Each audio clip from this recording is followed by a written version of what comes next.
13장 1절부터 14절까지입니다. 민숙입니다.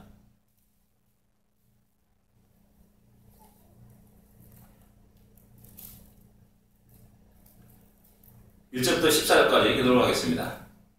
제가 1절을 읽겠습니다. 모세와 아론의 인도로 대오를 갖추어 애굽을 떠난 이스라엘 자손들의 노정은 이러하니라. 모세가 여호와의 명령대로 그 노정을 따라 그들이 행진한 것을 기록하였으니 그들이 행진한 대로의 노정은 이러하니라. 그들이 첫째 달 15째 날에 람셋을 떠났으니 곧 6월절 다음 날이라. 이스라엘 자손이 애굽 모든 사람의 목전에서 큰 권능으로 나왔으니 애굽은 여호와께서 그들 중에 주신 모든 자를 조사하는 데라. 여호와께서 그들의 신들에게 벌을 주셨다. 이스라엘 자손이 람셋을 떠나 숫곳에 진을 치고 숫곳을 따라 광야 끝에담에 진을 치고 에담을 떠나 바알스본 앞 비하이롯으로 돌아서 가서 믹돌 앞에 진을 치고 아히롯 앞을 따라 광야를 바라보고 바다 가운데 에담 광야로 마라를 떠나 엘림에 이르니 엘림에는 샘물 12과 종려 70그루가 있으므로 거기에 진을 치고 홍해가를 떠나 신광에 진을 치고 독과에 진을 치고 독과를 떠나 알루스에 진을 치고 알루스를 떠나 르빈에 진을 쳤는데 거기는 없었더라. 아멘. 오늘 쭉 지명을 이렇게 보면은 41개 정도가 나옵니다. 더 이상 될 수 있습니다. 40년 광야 생활 속에서 그들이 진친 곳 41곳. 이사를 참 많이 다녔습니다. 40년 동안 41번을 옮겼으니까는 1년에 한 차례 정도로 이렇게 옮긴 거 이렇게 나타나고 있게 됩니다. 근데 이제 성경에 보면 이제 저녁 때 있다가 아침에 이제 움직이게 되면 그 진을 모든 것을 또 거두고 또 옮겼다라는 것을 볼 때 좀 어떤 곳에서는 잠깐 하루 이렇게 잠깐 있다가 머물다가 떠났던 그런 것도 있을 줄 압니다. 참 많은 곳을 이게 다녔음을 알 수가 있습니다. 개인적으로 저 자신도 이사를 많이 한 사람인데요. 좀 전에 한번 제가 좀 한 번씩 이렇게 한번 따져보니까는 20번 이상을 했더라고요. 20번. 처음에는 뭐 얼마 안 했습니다. 뭐 태어난 것이 성산동이기 때문에 성산동에서 군대 제대할 때까지 군대 제대하고 나서 그해 마음대로 이제 이사를 처음으로 이제 난생 처음 이사를 했죠. 그다음 이제 부평으로 이제 이사하기도 하고 다시 이제 신당동으로 가기도 갔고 또 이렇게 왔다 갔다 한 거 다 세어보니까는 20번을 한 겁니다. 많이 했습니다. 예수 믿고 또 결혼하고 나서 무진장했습니다. 대부분이 그때 결혼하고 그 이사한 것이고 그렇더라고요. 이렇게 하나님께서는 이게 우리가 보면은 아무 의미가 없는 여러 지명들을 쭉 나열한 것 같은데 그러나 이 성경을 읽으면서 이스라엘 백성들만큼은 새롭게 이 모든 것들을 이렇게 받아들일 것이다라는 생각을 하게 됩니다. 우리가 이 지명을 보면서 우리가 한번 생각할 수 있는 것은 뭐냐면은 이 지명의 모든 것들은 1절에 보면은 하나님 2절에서 하나님 명령대로 이 노정을 기록하겠다라는 겁니다. 모세의 생각대로 이것을 기록한 것이 아니라 하나님이 그 지명들을 기록하겠다라는 겁니다. 모세의 생각이 아니라 하나님의 생각이요 하나님의 명령이었습니다. 하나님 명령하셨기 때문에 그 기록 속에는 그 어떤 하나님의 뜻과 계획이 담겨있음을 우리 쉽게 짐작할 수가 있습니다. 우리 그것을 우리가 찾아야 되고 우리는 그 속에서 하나님의 놀라운 은혜를 우리가 또한 생각해 볼 필요가 있다는 것이죠. 하나님 왜 그 지명들을 기록하게 했을까라는 겁니다. 그 지명은 이스라엘 백성들이 과거에 거쳐왔던 곳입니다. 이스라엘 백성들이 발자취를 알 수가 있습니다. 그들이 발자국입니다. 근데 이렇게 명령하는 이 시기가 언제냐면은 이스라엘 백성이 모든 이제 거의 대부분의 모든 광야 행군을 마치고 모압 땅에서 이제 가나안 땅을 바라볼 때였습니다. 새로운 일이 그들 앞에 이제 기다리고 있는 겁니다. 이제 잠시 후에는 여호수아를 통해서 요단강을 건너고 또 가나안 땅으로 들어가게 됩니다. 이미 각 지파와 또 루벤 지파는 이미 요단 동편에서 이미 그 기업을 얻은 그런 상황이었습니다. 새로운 곳으로 들어가기 전에 하나님은 이 지명을 쭉 기록하게 하면서 뜻이 무엇이겠습니까? 너희 과거를 돌아보라 라는 말입니다. 너희가 있는 현재에서 미래를 향해서 치달아 달려가기 전에 좀 잠깐 과거의 모든 너희 여정들을 한번 돌이켜보라 라는 겁니다. 돌이켜봤을 때 과연 그들의 눈에 보인 것은 과연 무엇이겠습니까? 너무나 재밌고 즐겁고 기쁜 그런 일들만 쫙 펼쳐진 그런 것이었습니까? 결코 그렇지 않았다라는 사실입니다. 그들이 돌아봤을 때 그들에게는 큰 환희와 감격의 시간이 있었습니다. 라암신을 떠났다는 그 사실 너무나 놀라운 겁니다. 430년의 그 모든 노예생활, 종생활을 모두 청산하고 새롭게 하나님 약속의 땅으로 가는 출발하는 그 놀라운 영광, 환희와 감격이 그 모든 이스라엘 민족 안에 가득 담겨 있을 것이라는 사실입니다. 그리고 홍해로 갑니다. 두려워 떨었습니다. 그런데 어땠습니까?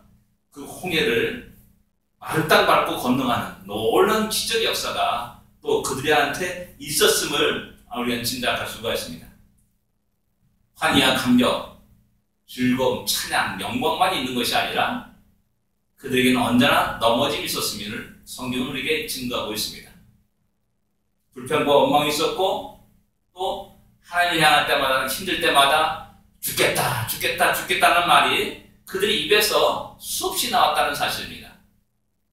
저희들이 얘기하셨습니까? 우리 교회 성도들은 절대 그 입에서 죽겠다는 말 하지 말라고. 왜 죽겠다는 말 하냐? 살겠다는 말 해라. 배고파 죽겠다는 것이 아니라 배고파 살겠다. 배불러 죽겠다는 것이 아니라 배불러 살겠다. 라는 말로 여러분 입의 모든 것들을 좀 변화시키시기를 바랍니다. 그렇지 않으면 우리가 조금 어려울 때마다 한숨 푹 쉬면서 죽겠다, 힘들다, 어렵다, 고통스럽다 라는 이런 생각을 지배할 때 우리 마음속에 슬슬 들어오는 것은 뭐냐면 불평과 원망이 일어나게 되는 겁니다. 거기에 결국 쓰라린 패배를 맛보게 되고요. 멋지게 넘어지는 그런 일들도 일어나게 되는 겁니다. 돌아보니까는 그런 일들이 너무 많은 겁니다. 돌아보니까는 내 잘난 곳으로 이곳에 온 것이 아니라는 사실을 새롭게 발견하게 되는 겁니다. 객관적인 내 자신의 모습을 다시 볼 수 있는 것을 이제 발견하게 되는 것이죠. 내 자신의 객관적인 모습을 발견하는 것, 이것은 굉장히 중요합니다. 객관적인 모습이라는 것은 뭐냐면은 하나님이 우리를 어떻게 보고자 하는 겁니다. 하나님이 우리를 어떻게 평가하고자 하는 겁니다. 근데 우리는 항상 주관적인 평가 속에 살아갑니다. 내 생각과 내 계획, 야 나는 그래도 잘난 놈이야. 난 그래도 이 정도면은 똑똑한 놈이야. 나는 이 정도 되면 그래도 내가 내세울 만한 놈이야. 라면서 우리는 혹시 생활하고 있지 않습니까? 근데 돌아보니까는 그게 아닌 겁니다. 돌아보니까는 어려울 때마다 고통했고요. 어려울 때마다 원망했고요. 어려울 때마다 죽겠다는 말을 갖다가 습관적으로 내뱉은 내 자신의 모습을 보게 되는 겁니다. 돌아보니까 어떻습니까? 똑바른 길을 걸었습니까? 비틀비틀하던 가식자로 걸었던 내 인생을 바라보는 겁니다. 조그만 어려움 속에 낙심되고 실망되고 좌절되고 그 다음에 두려움과 공포 속에서 그냥 울고불고 했던 그런 우리 자신의 모습, 연약한 모습, 누구의 도움이 없으면 살아갈 수 없는 그런 나의 모습을, 우리의 모습을 보게 되는 거라는 겁니다. 하나님은 바로 너 앞에 가나안 땅에서 치다가 달려가기 이전에 돌아보라는 겁니다. 그리고 내 자신이 똑똑한, 객관적인, 정확한 내 모습을 바로 보라는 겁니다. 그래야 해서 너희가 지금까지 살아온 모든 인생이 얼마나 하나님 하나님의 은혜로 살았음을 다시 상기시키는 겁니다. 그리고 앞으로도 그곳에 가서도 역시 하나님의 은혜로 살 수밖에 없다는 사실을 고백하라라고 말씀하는 겁니다. 우리 각자 과거가 있습니다. 우리 자신을 돌아볼 때 우리의 모습은 어떤 모습입니까? 성공적인 모습입니까? 언제나 승리의 모습입니까? 결코 그렇지 않았을 겁니다. 쓰라린 패배도 있었고 마음속에 상처도 있었을 것이고 분노도 있었을 겁니다. 아픔도 있었을 겁니다. 그 누구도 알 수 없는 교활함이, 그 누구도 알 수 없는 거짓이, 그 누구도 알 수 없는 정욕이 우리의 삶을, 내 자신의 삶을 지배한 적도 있었지 않습니까? 그것은 오직 하나님만이 아는 이야기입니다. 그런 내 자신의 모습을 바로 보고 다시 믿음의 발걸음을 내딛고 하나님이 약속한 그 미래를 향해서 달려갈 것을 하나님은 우리에게 요구하고 계시다는 사실입니다. 두 번째 우리가 생각하시는 것은 그럼 3절을 다 같이 읽어보겠습니다. 3절입니다. 3절입니다. 그들이 첫째 달 15째 날에 람스를 떠났으니 곧 6월절 다음 날이라. 이스라엘 자손이 애굽 모든 사람이 목전에서 큰 권능으로 나왔으니. 정월 15일 6월절 다음 날에 람스를 출발하는 놀란 영광이 기록되고 있습니다. 이런 놀란 영광은 그들이 독립운동을 독립을 해가지고 쟁취를 그것을 쟁취해가지고 떠난 것이 결코 아니었음을 성경은 기록하고 있습니다. 하나님의 크고 놀라운 능력과 권능 아래서 그 일이 이루어졌다는 사실을 성경은 우리에게 이야기하고 있습니다. 하나님의 능력 앞에서 애굽 왕 바로가 항복을 했습니다. 그리고 전능하신 하나님이심을 그들 모두에게 드러냈습니다. 그리고 하나님은 이렇게 말합니다. 출애굽기 10장 2절에 이 달을 너희에게 달의 시작이 되게 하라. 곧 해의 시작이 첫 달이 되게 하라 라고 말씀합니다. 그 달이 아비어입니다. 그 달이 니산월입니다. 그 달에 6월절이 있고 무교절이 있게 되는 겁니다. 그 달을 갖다가 모든 해의 첫 시작 1월달로 삼을 것을 갖다가 이야기하고 있는 겁니다. 본문에는 이 6월절 사건은 이스라엘 역사의 시작이라고 말할 수가 있습니다. 그 전의 역사는 기록되지 않습니다. 애굽의 430년 길고 긴 오랜 세월입니다. 그러나 그 430년 동안의 기록은 극히 짧습니다. 작은 흔적만 남습니다. 그러나 6월절 이후의 40년의 광야 생활은 아주 자세하게 기록되어 있음을 갖다가 성경 우리에게 이야기하고 있는 겁니다. 역사의 시작, 역사의 의미는 하나님이 개입하실 때 하나님이 시작하는 겁니다. 이스라엘의 역사가 아무리 길다 할지라도 노예 생활의 430년은 그 기록이 없는 겁니다. 그러나 하나님이 그들의 역사 속에 개입하고 강한 능력의 손길로 그들을 구원하신 그 역사, 바로 그 이후부터는 자세하게 기록되었다는 사실입니다. 이런 예는 아브라함의 스토리에도 우리는 찾아볼 수가 있습니다. 아브라함이 75세 때 하나님을 떠났다라고 성경은 창세기 12장에 기록되고 있습니다. 그 이전에 아브라함은 무엇일까요? 기록이 있습니까? 없습니다. 근데 하나님의 교회에 나타나서 본토 친척 아비집을 떠나라 라고 명령했을 때 바로 그때부터 아브라함의 여정은 기록되었고 아브라함의 인생은 그 성경에 기록되어 있는 겁니다. 그건 뭐냐면 아브라함의 인생의 의미는 하나님의 명령이 떨어졌을 때 그리고 순종했을 때 75세부터 의미가 있다라고 말할 수가 있는 겁니다. 하나님이 찾아오셨습니다. 그리고 애굽을 굴복시킵니다. 그리고 드디어 장자제행을 통해서 그들이 람스를 출발하는 놀라운 영광의 역사, 그리고 그 역사로부터 그 이스라엘 역사가 시작되고 있는 겁니다.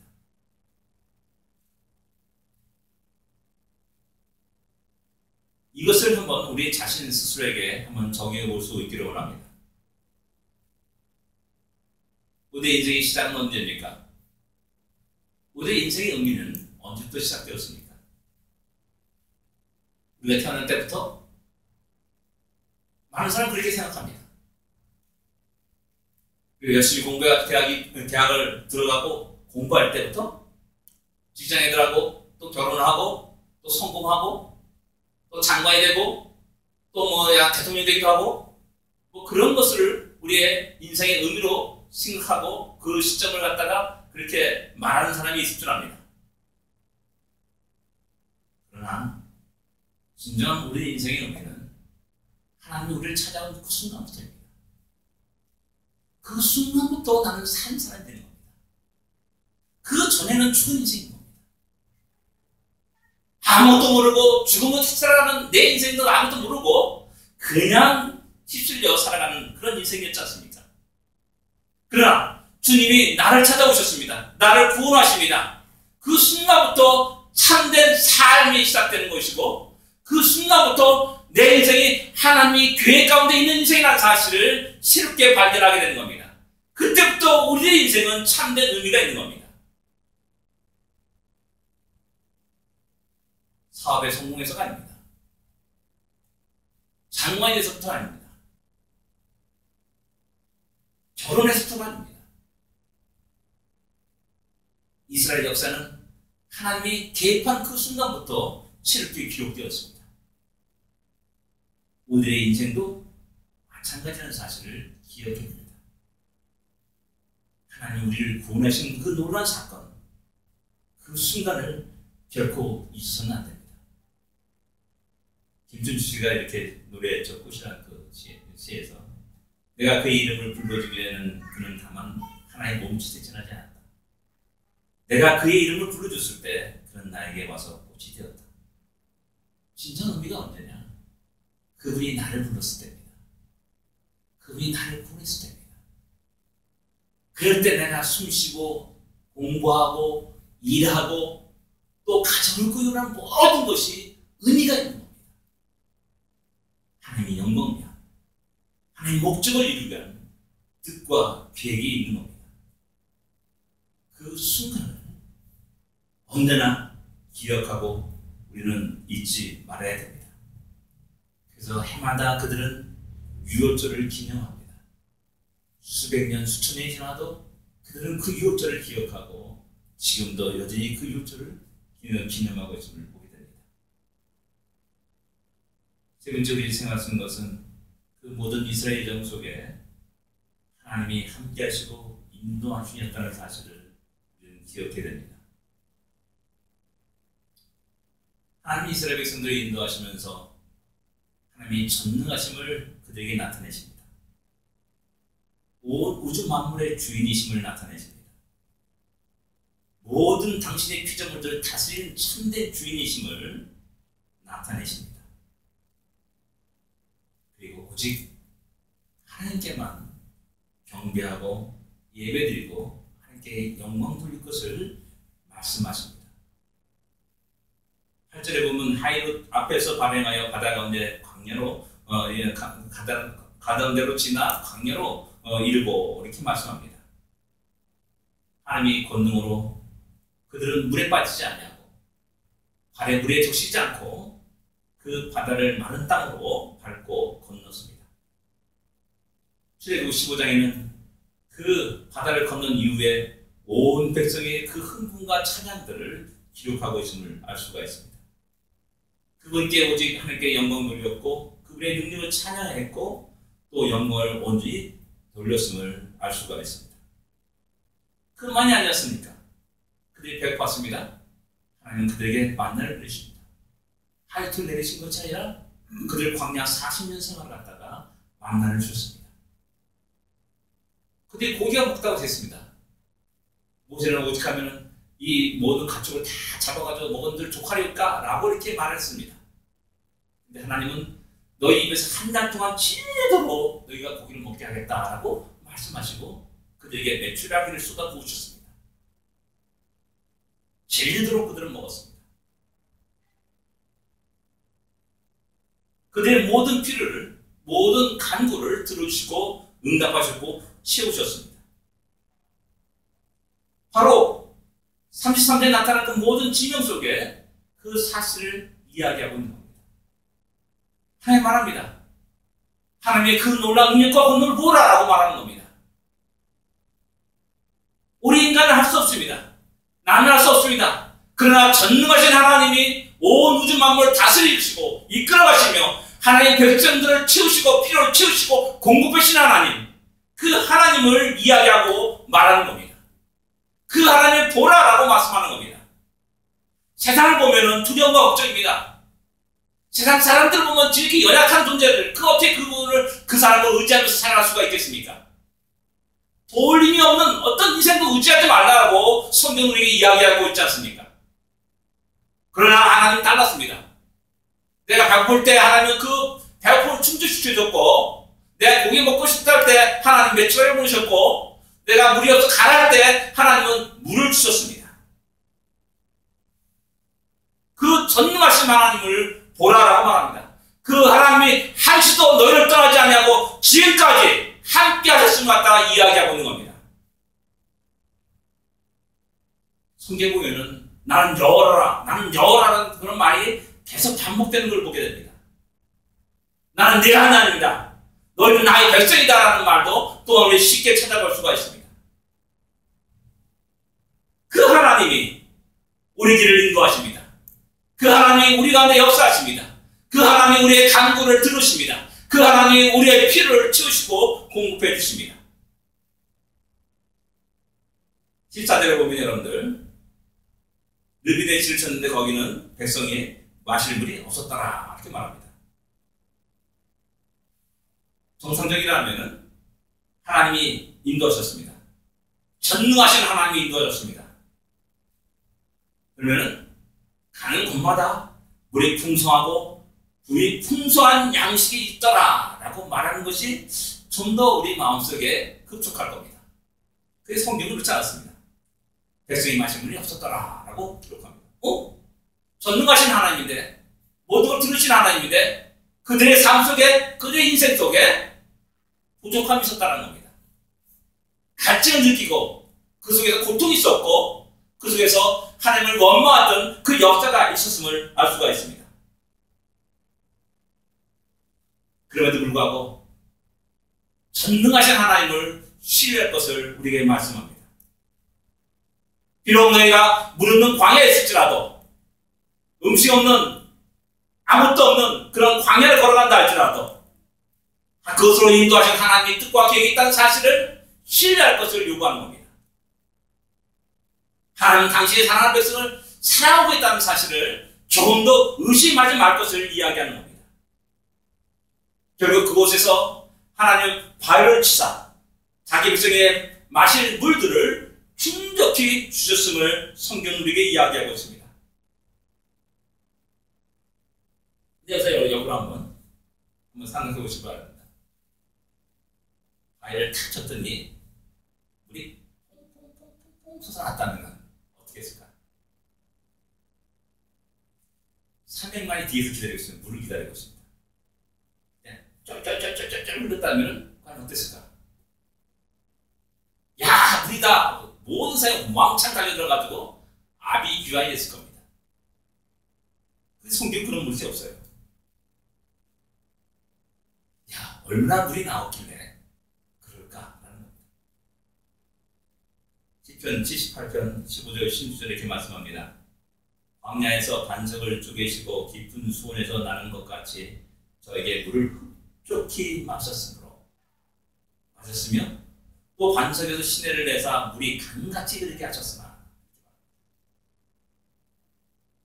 얼마 전까지는 물 한 모금도 없어가지고 나 죽겠다 헉헉거렸던 그 사람들이었습니다. 300만이 다 그렇게 했습니다. 애나 어린이나 관계없이, 남녀노소 관계없이 전부 다 가려가지고 물 한 방울 달라고 이런 속에서 살았습니다. 근데 반석이 쪼개지면서 거기서 물이 쏟아져 나오는데, 야, 내일 가도 충분히 먹을 거 있어, 걱정하지 마 할 정도로 강물처럼 쏟아 흘러났다는 겁니다. 하나님의 놀라운 역사가 이렇습니다. 하나님이 당신의 사랑하는 백성을 지키시고 보호하시고 인도하신 역사가 이렇습니다. 째째하게 하나님 콕 던져가지고 갈증을 더 밀발시키는 것이 아니라 300마리라는 사람이 마음껏 먹고 흡족하게 마실 수 있도록 풍성함을 주시는 하나님이심을 여기서 우리에게 이야기해주고 있습니다. 하나님이 인도하신 속에 있을 때 바로 이런 것들을 경험하게 되는 겁니다. 잠깐 우르는 항해로 인도할 수도 있습니다. 잠깐 가시밭길로 우리 인생을 인도할 수도 있습니다. 잠깐 병들어서 고통을 당할 수도 있습니다. 그러나 변함없이 그 하나님을 신뢰하고 의지하고 나갈 때 하나님은 그 우리들의 인생을 통해서 마음껏 영을 취하시는 분이신 것 같다가 다시 한번 새롭게 깨달아야 됩니다. 어려움은 고난은 하나님의 전능하심을 체험할 수 있는 좋은 기회가 됩니다. 그 계기로 말미암아 우리의 믿음이 새롭게 또한 성장하는 그런 놀라운 은혜를 또한 경험할 수가 있습니다. 하나님의 인도하심을 따라가는 우리 모두가 되어야 됩니다. 세상을 바라보지 않고 또 세상의 말에 귀를 기울이지 않고 오직 하나님의 말씀에 귀를 기울이며 그 명령에 따라서 불과 그런 그대로 보면서 하나하나 한 발짝을 한 발짝 우리가 발걸음을 옮길 수 있는 우리가 되길 합니다. nep절이 생각하시는 것은 이 여정의 최종 목적지는 적과 뿌리는 가나안 땅이었다는 사실입니다. 가나안으로 가는 것이 하나님의 계획이셨습니다. 하나님이 약속이셨습니다. 거기에 하나님의 의지가 계셨습니다. 그리고 하나님의 계획과 의지가 있었기 때문에 그 모든 것들은 그대로 이루어지고야 말았다는 사실입니다. 하나님 약속. 그 약속은 언제 이루십니까? 약 600년이 흐른 다음에 이루어졌습니다. 아브라함이 말씀하셨습니까? 이방에 계획이 될 것이다. 그러나 그들이 다시 이곳으로 올 것이다 라고 아브라함에게 약속하셨습니다. 600년이 흘렀습니다. 애굽에 430년이 있었고 또한 그 앞에 뒤에 또 몇 년이 더 흘렀죠. 약 600년의 세월이 흐른 겁니다. 그러나 그것은 이루어지고야 말았습니다. 그래 모든 이스라엘 백성들은 그 가나안 땅을 살아갑니다. 그리고 그 가나안 땅으로 자기의 삶을 다시 옮기고 또한 살아갑니다. 많은 사건이 있었고 많은 일들이 있었습니다. 그러나 어디서도 그들은 하나님이 그 약속한 그 땅을 잊지 않았습니다. 때로는 백성들이 너무나 힘들고 지쳐서 다시 애굽으로 돌아가자라고 한 적도 있었습니다. 그렇다고 그 가나안 땅을 향한 그 행군이 멈추거나 뒤로 물러나는 것이 아니었습니다. 그리고 시간이 흘렀습니다. 그리고 그들은 그 가나안 땅을 자기 눈앞에 보게 된 겁니다. 이것이 왜 중요하냐면 우리가 지금 가야 할 곳이 어디 있는지 우리의 목적지가 어디 있는지를 모를 때 우리는 엉뚱한 곳에서 우리의 열정과 시간을 낭비해야 합니다. 이스라엘 백성도 마찬가지였죠. 약 일주일 정도밖에 걸리지 않는 짧은 거리있지만 그들은 40년을 갔다가 광야에서 방황하게 되었다는 사실입니다. 때로는 하나님이 엉뚱한 곳을 인도하는 것 같았습니다. 불의의 길로 지름길로 가지 않고 홍익가로 그들을 인도하십니다. 하나님 왜 여기서 인도하십니까? 저쪽으로 가야 되는데 라고 우리 사람들은 생각할 수가 있습니다. 그러나 하나님 말합니다. 잠자코 그러면 그곳에 갈 수 있어. 언제나 그곳에 도착할 거야 라고 말씀하시는 겁니다. 그래서 언제나 우리는 그 하나님의 방법과 생각과 내 생각이 하나님의 뜻과 의지와 내 의지와 항상 충돌한 것을 발견하게 됩니다. 그때 우리는 어떤 것을 선택하겠습니까? 그래, 하나님 방법이 틀렸어. 하나님이 인도하셔 틀렸어. 내 생각을 한번 가겠다 라고 생각하면서 나가겠습니까? 그 결과는 어떻게 됐습니까? 광야에서의 죽음이었습니다. 사람의 죽음이었고 하나님의 무슨 진노와 심판의 죽음이었습니다. 하나님이 우리를 어디로 인도하시는지, 우리의 최종 목적지는 그 가나안 땅, 하나님이 적과버린 그 가나안 땅을 알고 하나님을 신뢰하면서 주의 도우심과 인도하심을 순종하는 우리가 되어야 됩니다. 하나님이 이들을 인도하는 속도는 또 어떻습니까? 시속 100마일로 인도했습니까? 50마일? 40마일? 아니, 어느 정도 속도가 있다고 생각하십니까? 예전에 기억이 안 나는데 어떤 분이 그러더라고요. 이 얘기를 하면서 재미있게 하나님이 우리를 인도하시는 그 속도는 우리가 상상해야 너무나 느리게 천천히 우리를 인도하신다라고 말하면서 실제 그들이 걸어간 길과 또 시간을 한번 해보니까는 굉장히 느린 그런 속도로 그들을 인도하심을 알 수가 있습니다. 근데 우리 조국적이 발동합니다. 하나님 언제 그곳에 가게 할 거예요? 라고 원망하기 시작합니다. 하나님이 이끌으시는 그 방법이 그 속도가 너무나 느리고 답답해서 내가 그냥 복창 터진다라고 말하는 사람도 있을 것입니다. 너무나 느리기 때문에 과연 하나님이 나를 그것으로 가게 하실까? 인도하실 것인가? 라는 그런 의심도 들기도 합니다. 그러나 하나님의 약속은 변함이 없습니다. 100년이 지나도 200년이 지나도 300년이 지나도 변함이 없습니다. 그 약속은 이루어야 합니다.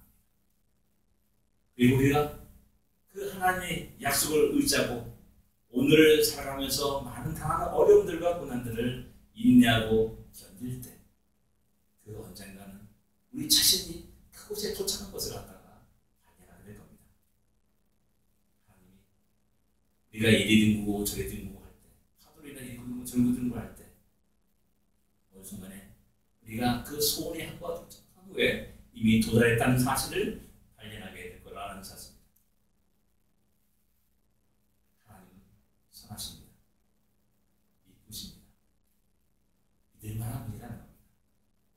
우리의 전생을 다 맡겨드릴 만한 분이라는 겁니다. 내가 가진 모든 걸 다 투자할 만한 분이시라는 사실입니다. 그분 안에서 참된 안식과 평안을 누리면서 그분의 인도하심을 즐겁고 기쁘게 살아가는 우리가 되어야 될 줄 압니다. 그리고 그렇게 살다 보면 하나님이 우리에게 약속하는 그 땅에 야, 너 앞에 가 있지 않냐? 라고 말할 때가 있을 겁니다. 우리는 오늘 하루하루의 삶이 그런 은혜 속에 살아가야 됩니다.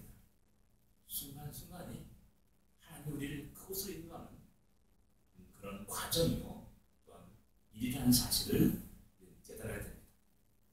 그때 우리는 언제 감사, 찬양과 영광을 하나님께 줄 수 있습니다. 때로 우리가 생각하는 방향이 아닐 수도 있습니다. 때로 우리가 생각하는 방법이 아닐 수도 있습니다. 때로 평탄한 길, 쉬운 길, 행복한 꽃길이 아니라 광야길이요, 가시밭길이요, 거친 길이요, 물없는 광야일 수도 있습니다. 실망하지 마십시오. 하나님은 그것을 통과해서 그 약속의 땅으로 우리를 인도하실 것입니다. 우리의 최종 목적지는 그곳입니다. 그것을 알고 우리가 늘 언제나 담대히 힘있게 이 땅에서 하나님을 신뢰하며 의지하며